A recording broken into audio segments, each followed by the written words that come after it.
komunikasi itu bisa menyebabkan pasangan tidak nyaman gitu. Artinya ketika pasangan kita langsung ngomong frontal, kita langsung ngomong apa adanya belak-belakan, itu ternyata pasangan kita nggak nyaman, terkesan seperti terintimidasi atau merasa diserang gitu misalkan.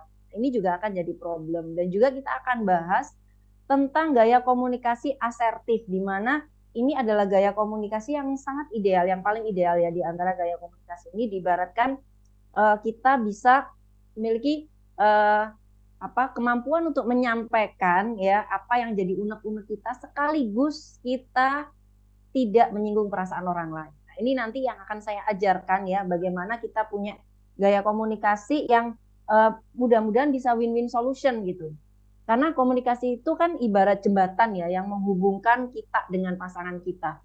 Nah, kita itu kan masing-masing punya ego, punya keyakinan, punya keinginan, punya pendapat tentang mana yang benar, yang salah, punya nilai-nilai hidup masing-masing gitu. Kadang-kadang dengan kita yang sendiri yang seperti ini, sedangkan pasangan kita punya ego tersendiri gitu, punya keyakinan dan pendapat tersendiri. Ini untuk menyatukan ya, untuk ketemu di tengah-tengah itu bukan hal yang mudah. Padahal harus ada nih jembatannya supaya kalian berdua bisa ketemu di tengah-tengah. Nah, kita mempertemukan dan menyepakati ego itu dengan komunikasi gitu ya. Jadi sebisa mungkin komunikasi antara suami istri ini lancar gitu. Karena kalau nggak lancar, maka kita akan sulit untuk jadi sahabat pasangan kita. Padahal suami istri itu sahabat pertamanya adalah pasangannya gitu. Sehingga kita bisa nyaman cerita, bisa enak diskusi, bahkan bisa kangen kalau kita nggak ngobrol sama dia. Kalau nggak berdekatan itu kita akan muncul kangen, meskipun pernah nggak merasa males ngomong gitu ya, karena udah to the point ngomongin suatu masalah ke pasangan, tapi dia malah ngambek dan bilang kita nggak ngertiin dia. Jadi inilah yang disebut kenapa perbedaan laki-laki perempuan itu, laki-laki itu makhluk yang mungkin ya, mudah-mudahan di sini juga menyadari bahwa laki-laki itu memang kurang peka karena arahnya berpikirnya adalah logika. Sedangkan perempuan itu makhluk yang susah dimengerti, penuh teka-teki. Jadi kalau keduanya tidak mau saling memahami, tidak mau saling terbuka dengan komunikasinya, maka akan sulit menemukan titik temu masing-masing, titik tengahnya. Maka para laki-laki belajarlah mendengarkan lebih baik ya, sehingga nanti bisa bekerja sama dengan baik. Dan para perempuan belajarlah bicara dengan jelas dan simple, yang sederhana, jangan muter-muter belajarnya, langsung tepat pada sasaran. Karena laki-laki itu lebih mudah menerima, otak laki-laki lebih mudah menerima instruksi yang jelas dan sederhana, konkret gitu. Dan juga jangan lupa cari waktu yang pas untuk mendiskusikan masalah atau hal-hal yang serius dengan pasangan. Ini berkaitan dengan timing. Nah, sehingga kita akan lebih mudah untuk kerjasama. Karena dalam kerjasama sendiri, itu sebenarnya penting sekali untuk memahami kondisi pasangan kita masing-masing. Kita kenali karakternya, kita kenali gaya komunikasinya gitu ya. Kita kenali mungkin siapa yang ekstrovert, siapa yang introvert gitu, sehingga bisa saling nyatakan cinta gitu ya. Ataukah seperti film Ada Apa Dengan Cinta, Rangga ngasih puisi ke Cinta. Nah, kadang pasangan suami istri itu bingung romantis itu yang seperti apa sih, dan kadang bahkan frustrasi ya, terutama para istrinya, kok suamiku nggak romantis sih, atau suaminya yang frustrasi, romantis itu kayak gimana sih kok istri saya minta saya romantis. Nah, kita akan bahas di sini gimana sih pacaran setelah nikah. Ya, apa yang perlu kita lakukan supaya setelah nikah kita terus pacaran gitu. Ya, sehingga waktu tidak terasa berlalu. Bahkan di sini kita jadi belajar gitu ya, bahwa ternyata Rasulullah pun Nabi pada istrinya ya seperti pacaran. Dan ini yang nanti mudah-mudahan akan menjadi teman-teman akan menjadi basic untuk teman-teman punya kehidupan yang tadi yang teman-teman sebutkan ya, sakinah, mawadah, warohmah. Nanti saya akan jelaskan satu persatu ya, sakinah itu apa, mawadah itu apa, warohmah itu apa gitu, dan semuanya itu ternyata punya praktek sehari-harinya. Jadi tidak hanya sekedar sebuah kalimat sakinah, mawadah, warohmah, tapi semuanya itu ada praktek sehari-harinya. Bagaimana supaya praktek sakinah seperti apa, praktek mawadah itu seperti apa dan praktek warohmah itu seperti apa. Nah, akan kita bahas ya di sesi kedua ini. Kemudian selain kita bahas tentang ini ya, kita akan bahas tentang saling mencintai dengan bahasa cinta. Nah, ini ada sebuah kasus yang pernah saya tangani, suami istri sama-sama good looking, dua-duanya sama-sama cakep gitu ya. Punya 2 anak, laki-laki, perempuan, kan ideal banget kan ya. Sama-sama cakep juga anaknya. Tapi ternyata Enak suami istri ini datang pada saya dengan pacaran terus setelah keluhan bahwa menikah mereka ini mau ceritanya bercerai. akhirnya. Nah, coba dibayangkan teman-teman. Bisa nggak dibayangkan ya ketika kita melihat ada family goals gitu ya, ternyata mereka itu datang mau bercerai. Nah, kendalanya apa? Alasannya ternyata suami merasa istri itu tidak cinta kepadanya. Ya, kenapa tidak cinta? Karena dia merasa istrinya tidak memperhatikan. Tidak memperhatikannya seperti apa? Itu saya kejar terus gitu. Karena ternyata si suami ini dia tuh senang banget kalau tiap pagi itu dibuatkan teh panas, disiapkan seragamnya, disiapkan sarapannya. Ya, padahal si istri ini repot juga dengan kedua anaknya itu harus ngurus anak balita. Padahal bahasa cintanya suami apa? Pelayanan. Sedangkan si istri nggak paham bahwa suami itu bahasa cintanya pelayan. Dia bilang sama suami, Mas siapin sendiri ya, aku lagi repot nih ngurus anak-anak. Dan itu terjadi setiap hari selama kurun waktu pernikahan mereka. Sehingga suami merasa, karena bahasa cintanya pelayan, kok saya nggak dilayani ya? Oh berarti istri saya nggak mencintai saya. Nah, kemudian kalau yang istri beda lagi. Jadi si istri ini merasa bahwa suaminya itu nggak cinta sama dia. Kenapa nggak cinta? Saya tanya. Karena suami itu nggak menghargai usahanya. Nah, si perempuan ini kebetulan wanita karir ya. Dia itu karena ketika jadi wanita karir dia senang bekerja. Terus ternyata kedua anaknya pada usia berapa itu mereka sama-sama sakit-sakitan gitu. Sehingga akhirnya si istri memutuskan dengan berat hati untuk resign, keluar dari pekerjaannya. Nah ternyata ketika istrinya keluar dari pekerjaannya, itu suami itu nggak ada apresiasinya ke dia. Jadi ya wajar aja kamu keluar kerja, kan kamu memang harus ngurus anak. Jadi si istri ini tidak pernah merasa suaminya itu mengapresiasi dirinya karena sehari-hari saat dia mengurus anak, mengurus rumah tangga, kemudian dia dengan berat hati dia keluar kerja, itu suaminya itu nggak pernah memuji dia, nggak pernah bilang sayang terima kasih ya sudah ngurus anak-anak, sayang terima kasih ya sudah keluar dari pekerjaan. Nah, jadi dari sini kita tahu bahwa bahasa cintanya perempuan ini word of affirmation, jadi kalimat-kalimat atau kata-kata pendukung. Nah, karena ini nggak didapatkan dari suami istri ini, akhirnya mereka merasa bahwa tidak dicintai oleh pasangan meskipun pasangan bisa melakukan bahasa cinta yang lainnya. Nah, ini menunjukkan bahwa penting ya ternyata mencintai pasangan kita dengan bahasa cintanya ya, especially dengan bahasa cinta yang dominan. Karena dari 5 bahasa cinta yang nanti akan saya jelaskan, itu ada bahasa cinta yang dominan dan ada bahasa cinta yang uh, sayang gitu ya dari siapapun, dari mungkin dari orang di sekitar kita ya, kalau kita belum menikah orang tua, dari sahabat, dari keluarga ya, kalau udah menikah ya dari pasangan, dari anak-anak. Nah kita punya tangkinya. Nah kalau tangki ini tidak diisi maka tangkinya akan kosong. Bisa dibayangkan kan kalau tangkinya itu kosong bertahun-tahun gitu ya, jadi di dalamnya kering gitu, kayaknya rasanya kayak merasa bahwa saya ini disayangi atau enggak sih, dicintai atau enggak. Nah, itu yang terjadi gitu di pasangan pernikahan ini. Itu juga saya alami dulu ketika awal-awal menikah gitu ya, karena tidak paham bahasa cinta, saya sendiri nggak tahu bahasa cinta saya itu apa gitu, sehingga saya ya random aja kalau mengungkapkan rasa cinta gitu, sehingga tidak tepat sasaran. Artinya suami saya nggak merasa dicintai banget gitu ya. Salah satu yang pernah dilakukan dulu itu pernah suami saya waktu awal-awal menikah itu tiba-tiba pulang bawa tas gitu. Ya bawa tas, dia bilang ini aku beliin tas buat kamu, dan tasnya itu stylenya itu bukan saya banget gitu ya. Tasnya itu bikin saya, ih ini kok tas tapi kok kayak cowok banget gitu tasnya, masa ini buat saya sih gitu.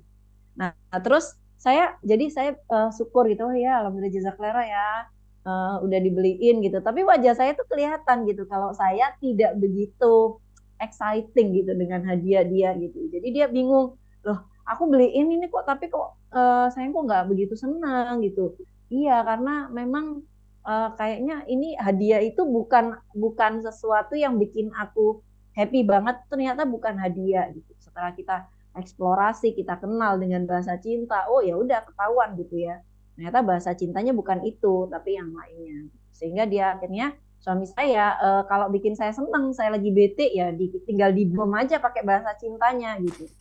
Terus kalau suami juga lagi bete ya tinggal saya bom aja pakai bahasa cintanya dia. Nanti dia ketika terisi tangki cintanya maka secara emosional dia akan better gitu ya. Dia secara emosional akan lebih baik gitu. Dan juga di sesi kedua ini kita akan bahas tentang seks sehat dalam pernikahan, termasuk apa yang perlu dilakukan sebelumnya, apa yang tidak boleh dilakukan, do and don'ts-nya seperti apa. Kemudian bagaimana komunikasi dalam bercinta ya, apa yang perlu dilakukan. Nah, ini kita bahas karena semuanya di sini kan ya 17 tahun ke atas ya, atau sudah belajar, udah waktunya nisab, udah mulai belajar tentang bagaimana supaya nanti terutama kehidupan seks yang secara psikologis itu sehat gitu ya, membahagiakan. Jadi seks itu bukan hanya sekedar untuk reproduksi, tapi juga untuk rekreasi gitu ya. Jadi ini yang kadang miss gitu, kadang cuma untuk bikin anak aja atau untuk apa namanya untuk menyalurkan hasrat seksual gitu ya. Tapi lupa kalau di seks itu juga ada rekreasi dan rekreasinya pun harus saling, harus bersama-sama suami istri saling membahagiakan, saling bikin satisfying ya istilahnya ya. Nah, itu diharapkan karena seks itu memang salah satu pilar penting dalam pernikahan. Ketika seksnya itu sehat, seksnya menyenangkan, maka itu akan membuat hubungan suami istri ini lebih nyaman gitu, lebih dekat secara emosional. Karena jarak fisik itu equal ya atau selaras dengan jarak psikologis gitu. Artinya ketika kita nyaman dengan seseorang, jarak fisik kita itu hampir tidak ada gitu karena saking nyamannya. Jadi ketika kita dekat bersentuhan fisik dengan pasangan kita, kita merasa nyaman ya karena jarak psikologisnya itu sama dengan jarak fisiknya. Nah, kalau kita tidak nyaman dengan pasangan kita, maka kita bersentuhan, kita berdekatan aja nggak nyaman. Artinya seks itu jadi tidak menyenangkan, gitu ya. Tidak bisa menjadi unsur rekreasi dalam sebuah hubungan. Nah, apa bisa nanti jadi rekreasi? Bisa banget gitu. Bahkan seks itu bisa bisa untuk memperbaiki masalah, yang memperbaiki hubungan yang mungkin tadinya mulai renggang itu bisa diperbaiki dengan seks. Tentunya seks yang saling ya, artinya saling menyenangkan antara kedua belah pihak. Nah, nanti akan kita bahas juga di sesi kedua ini. Jadi jangan lewatkan ya teman-teman ya untuk belajar tentang romantisme dalam pernikahan di sesi kedua. Nah, nanti di sesi ketiga di Minggu 24 September 2023 kita lebih membahas tentang bagaimana mengelola kehidupan rumah tangga kita. Karena di kehidupan rumah tangga tentu ketika keluarga itu keluarga yang berfungsi itu akan berbeda sekali hasilnya dengan keluarga disfungsi. Nah, nanti saya akan jelaskan perbedaannya. Apa sih keluarga berfungsi dan apa keluarga disfungsi? Dan kenapa dalam rumah tangga itu kita perlu punya keluarga berfungsi? Manfaatnya apa saja? Gitu ya. Kemudian nanti dampaknya apa pada pernikahan kita dan dampaknya apa pada anak-anak kita gitu. Karena kita kan nanti akan berpikir bahwa pernikahan ini adalah dasar atau fondasi bagaimana kita membentuk keluarga yang baik, keluarga yang harmonis. Fondasinya dari mana? Dari pernikahan. Ya, makanya pernikahan itu perlu berfungsi. Pernikahan berfungsinya seperti apa? Akan kita bahas di sesi ketiga. Ya, jangan sampai kalau kita punya keluarga tapi keluarganya disfungsi. Disfungsi itu yang seperti apa ya? Disfungsi itu ketika peran-peran dalam keluarga itu tidak berjalan sebagaimana mestinya. Suami tidak berperan dengan hak kewajibannya sebagai suami dan istri tidak berperan dengan hak dan kewajiban sebagai istri. Nah, di kelas siap mental menuju halal yang kemarin kita udah bahas tuh ya, hak dan kewajiban suami istri biar sama-sama berfungsi gitu. Nah, nanti di sesi ketiga ini di kelas sesi hidup sesi surga kita akan membahas lebih mendalam ya tentang bagaimana supaya hak dan kewajiban itu bisa terpenuhi gitu. Supaya suami istri pun bisa menjadi dewasa dalam pernikahan. Karena dengan kita menjadi dewasa dalam pernikahan itu bukan hal yang mudah dan itu butuh proses, itu bertumbuh itu membutuhkan perjuangan ya dan perjalanan. Artinya ini bisa menjadi apa ya? Ini bisa menjadi titik awal ya, titik awal untuk kehidupan kita, bahwa kita tuh sudah bisa nggak sih punya kehidupan yang sama-sama dewasa dalam menjalani pernikahan. Karena saya cukup banyak itu menemukan berbagai kasus gitu ya tentang pernikahan di mana salah satu atau kedua-duanya itu kurang dewasa dalam menjalani pernikahan.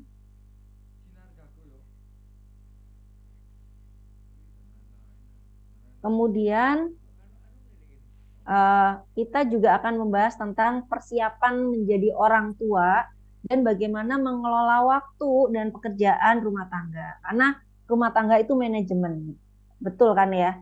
Jadi itu butuh pengelolaan. Karena rumah tangga itu adalah seperti perusahaan ya. Ya, alasannya apa? Ya, coba tanya sama yang sudah menikah di sini. Benar nggak? Di rumah tangga itu butuh pengelolaan, butuh kita ada sistem di dalam keluarga gitu, dalam rumah tangga. Buat teman-teman yang udah menikah, pernah nggak ngerasa ruwet nih di pikiran kita, banyak yang harus dikerjakan, terus begitu kita tulis satu persatu gitu ya, ternyata pikiran kita jadi tertata. Nah, itu namanya manajemen. Jadi manajemen itu adalah menata, mengatur supaya beberapa kegiatan atau beberapa hal yang harus kita lakukan itu bisa kita kelola dengan baik. Nah, karena memang pernikahan itu adalah salah satu bentuk manajemen ya, sesuatu yang harus kita pelajari bagaimana cara mengelolanya. Karena pernikahan sendiri apabila dikelola dengan baik itu bisa menjadi baiti janati, rumahku surgaku. Tapi kalau nggak bisa dikelola yang baik ya bisa menjadi kehidupan yang seperti neraka ya. Jadi uh, saling cekcok, saling sumpah gitu ya. Dunia tapi rasa neraka gitu. Karena hubungannya nggak harmonis, karena kehidupannya tidak terkelola dengan baik, karena tidak ada komunikasi untuk mengelola pernikahan ya. Makanya kita perlu untuk berpikir serius gitu ya ketika kita menikah, kita mau pernikahan kita dikelola seperti apa.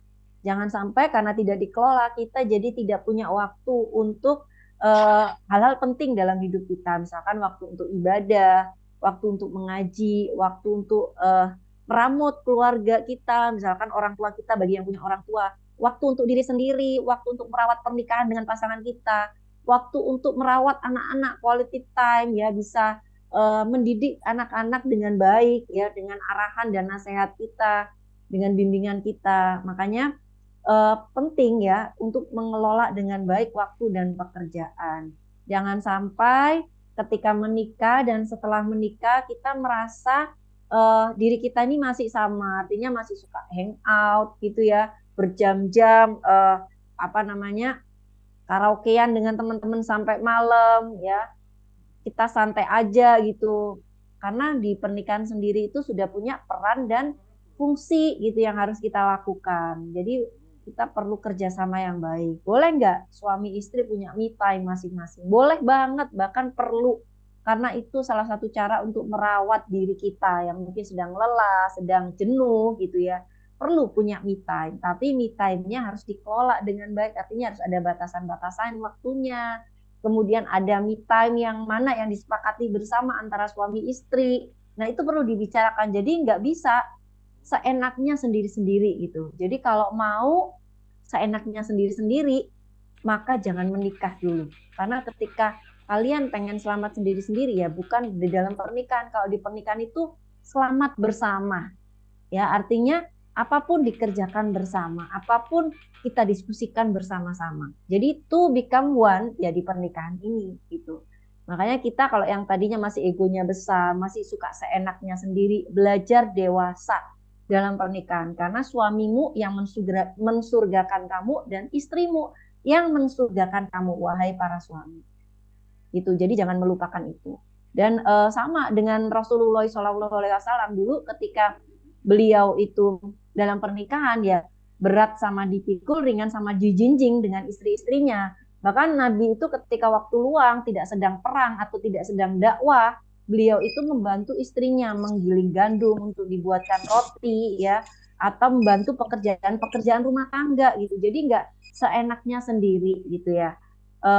Bahkan Nabi juga punya pengelolaan seperti menggilir istri-istrinya dengan adil, terus mengatasi konflik antar istri dengan bijaksana ya. Nanti akan saya ceritakan ya, apa sih konflik-konflik yang dihadapi Rasulullah, nanti akan saya jadikan contoh itu dalam kelas hidup sesurga ini. Bagaimana Rasul itu mengatasi konflik dengan istri-istrinya dengan bijaksana. Yang akhirnya itu bisa menjadi contoh buat kita semua, bisa menjadi sunnah buat kita semua kalau kita kerjakan. Sehingga akhirnya istri-istrinya Nabi itu semuanya rukun, nerimo ya, berusaha untuk menyenangkan dan mendukung perjuangan Rasul. Nah, ini yang diharapkan ya oleh para suami, bahwa istrinya nanti bisa mendukung perjuangan suaminya dalam usaha untuk sama-sama memimpin keluarga ini supaya sama-sama untuk masuk surga selamat dari neraka.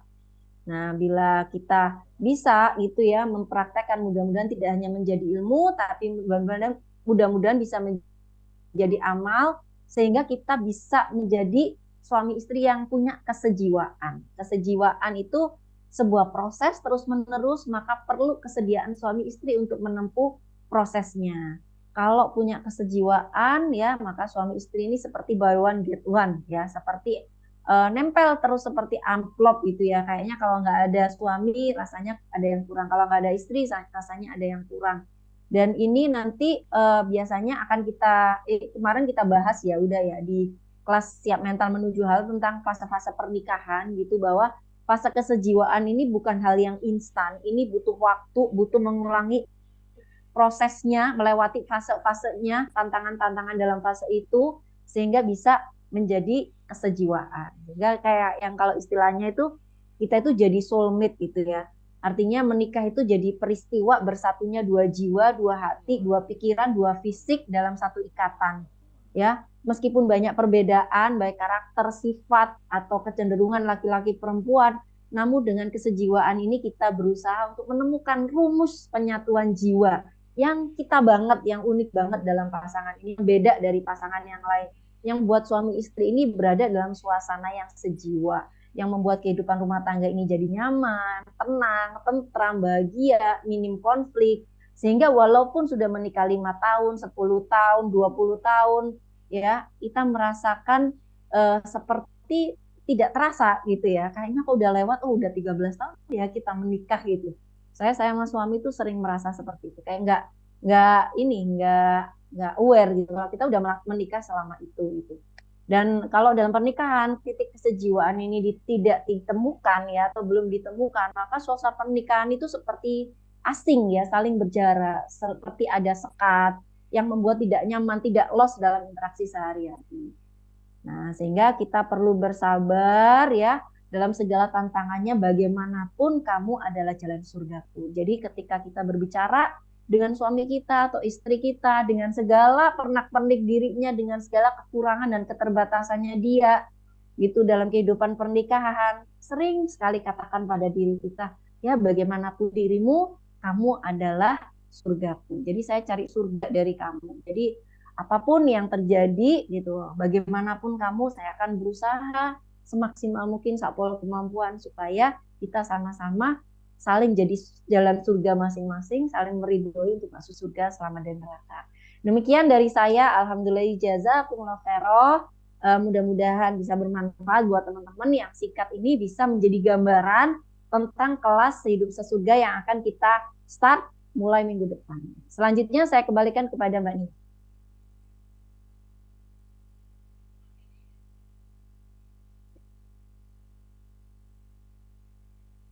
Baik, terima kasih. Alhamdulillah, jazakillahu khairan untuk Ibu Sofia yang sudah menyampaikan materi pada malam hari ini.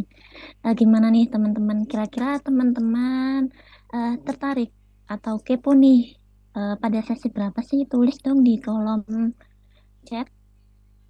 Oh, Mbak, aku pengen ini deh, aku penasaran di sesi 1, 2, 3. Boleh teman-teman, webinar ini nggak hanya untuk yang sudah menikah, untuk teman-teman yang masih mencari calon atau teman-teman yang sudah memiliki calon tapi masih eh, ragu dalam melangkah, teman-teman bisa mempersiapkan diri dengan cara mengikuti webinar ini.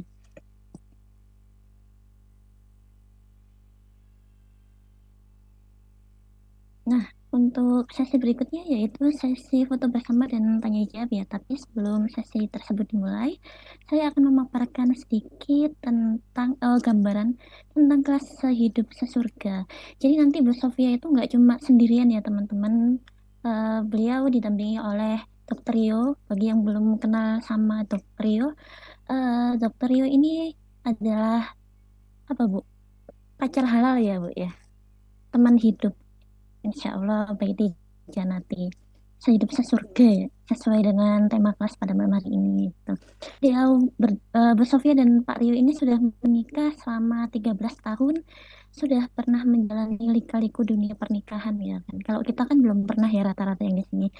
Jadi nanti kita bisa belajar sama Dr. Rio dan Ibu Sofia. Jadi kita nggak cuma melihat dari sudut pandang perempuannya aja, tapi kita juga butuh sudut pandang laki-laki, apalagi untuk kaum perempuan yang sukanya menerka-nerka suamiku kenapa sih kok kayak gini gitu kan.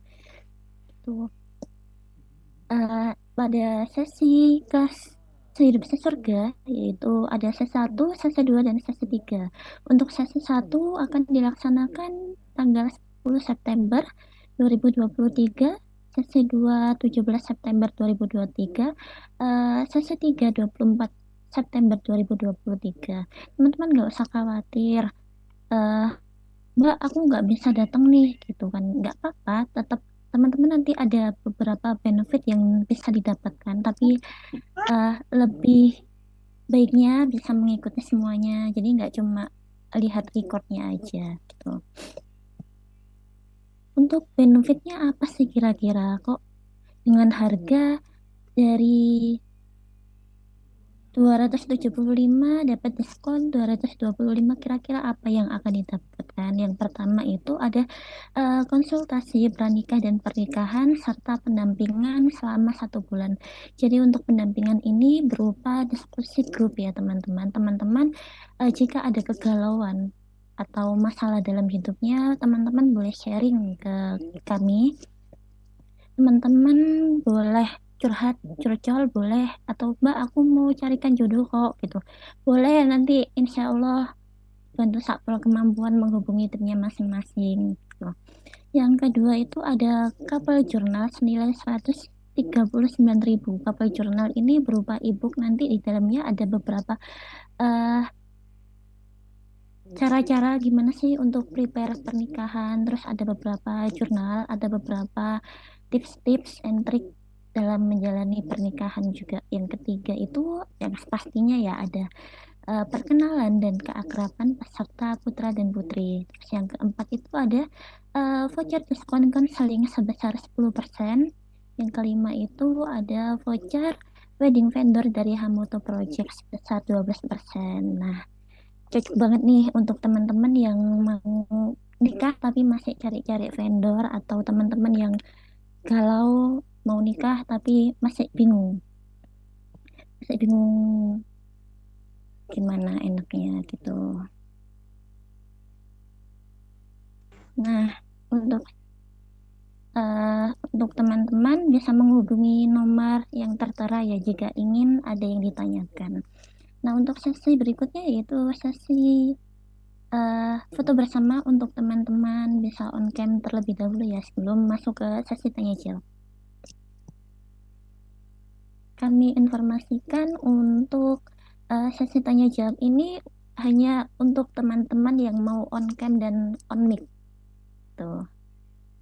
Kami utamakan. Silakan teman-teman untuk on cam terlebih dahulu ya karena ada sesi foto bersama.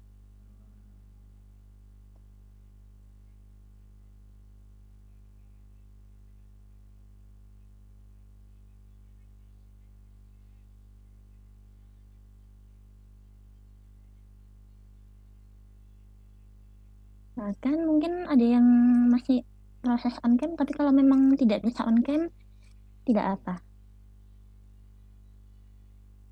Oke.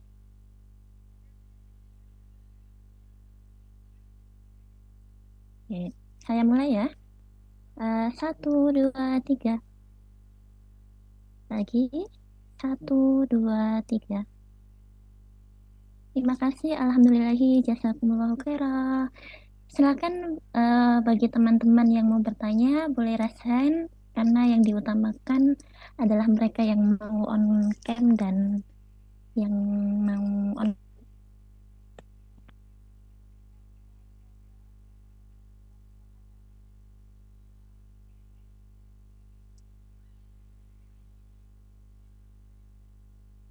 Silakan untuk Bu ASDF mungkin bisa on mic ya karena pertanyaannya sudah di kolom chat. Bisa dijelaskan lebih rinci bagaimana maksudnya.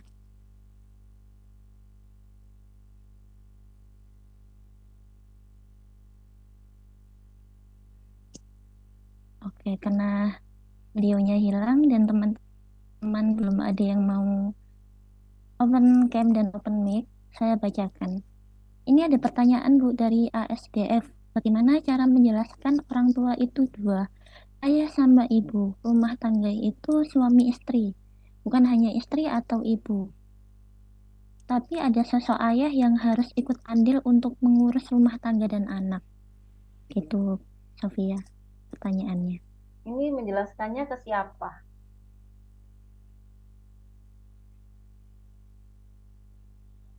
Menjelaskannya ke siapa maksudnya?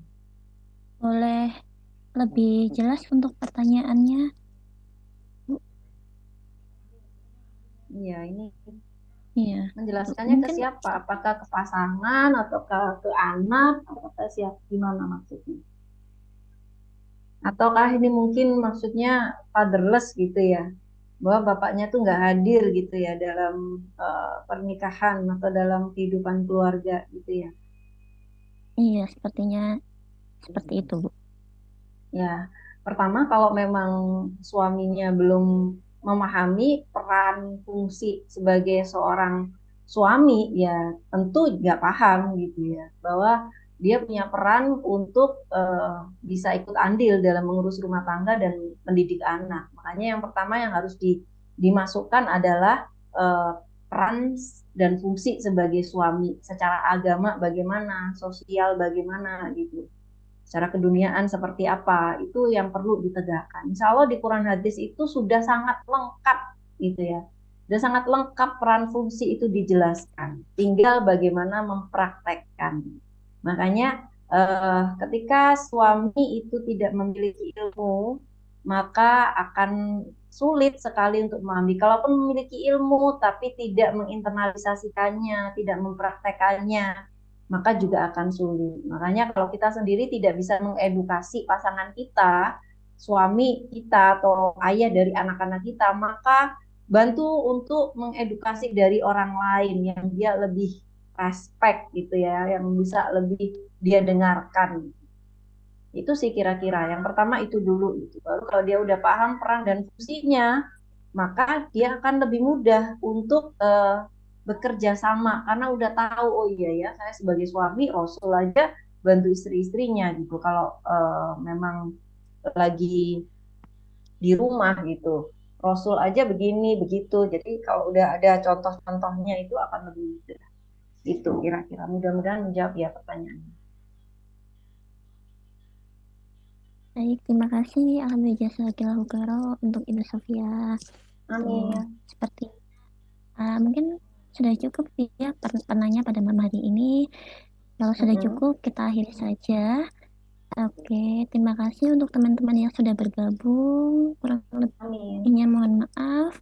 Aku tunggu di kelas berikutnya ya teman-teman, kelas sehidup sesurga. Jadi kelas sehidup sesurga ini nggak cuma kalian bisa ambil 1, 2, 3, Mbak, aku nggak butuh sesi satunya, aku butuh 2 sama 3-nya bisa kok teman-teman. Silahkan menghubungi admin yang tertera pada flyer di atas. Gitu. Kurang lebihnya Jadi mohon maaf ya ada per teman-teman. sesi juga ya Mbak Nia ya? Ada Bu, Ada iya per ada sesi. per sesi. Tuh. Jadi aku tunggu ya teman-teman untuk gabung sama Bu Sofia sama Pak Rio juga. Saya akhiri. Assalamualaikum warahmatullahi wabarakatuh. Waalaikumsalam warahmatullahi Waalaikumsalam wabarakatuh. warahmatullahi wabarakatuh. Sampai jumpa minggu depan teman-teman. Jumpa. Jumpa.